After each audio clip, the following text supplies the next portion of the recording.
আমার কথায় অনেকেই গুসা করে। আসলে সত্যি কথা বলাতে আমি অনেকের কাছেই খারাপ, ভালো না। যাই হোক, আমি একটি দৃশ্য ছোটবেলায় দেখছিলাম। একটি লোক রিক্সা চালক, সে অনেক কষ্ট করে। তার একটি ছেলেটা কোনো কর্ম করে না, জিন্সের প্যান্ট লাগিয়ে, বেলিকেস লাগিয়ে, চোখে চশমা দিয়ে, গেঞ্জি পরে ইন করে সারাদিন ঘুরে বেড়ায়। আর সন্ধ্যার সময় বাড়িতে এসে সে চুলার ভিতরে দেখে চুলাটা গরম আছে কিনা। যদি চুলা গরম থাকে তাহলে তার মুখটা হাসি থাকে। কারণ কি? সে বুঝতে পারে যে আজকে আমাদের বাসায় রান্না হয়েছে।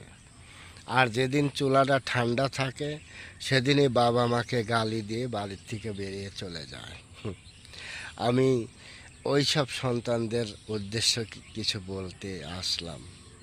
দেখো, বাবা মা চিরদিন কষ্ট করে তোমাদেরকে ভালো রাখার জন্যই, ভালো করবার জন্যই, যাতে তোমরা মানুষ হও, শিক্ষা অর্জন করো, ভালোভাবে চলো, পয়সা কামাই করো হালাল পথে। বাবা মা এটা চায়। আর সেই বাবা মাকে তোমরাই কষ্ট দাও। দেখো, বাবা মাকে কখনো কষ্ট দিও না। বাবা মা ছাড়া তোমার কোথাও লড়ার জায়গা নেই।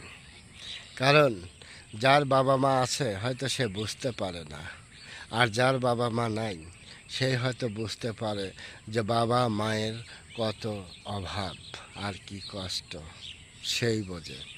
তো জেনে শুনে কেউই বাবা মাকে কষ্ট দেবেন না।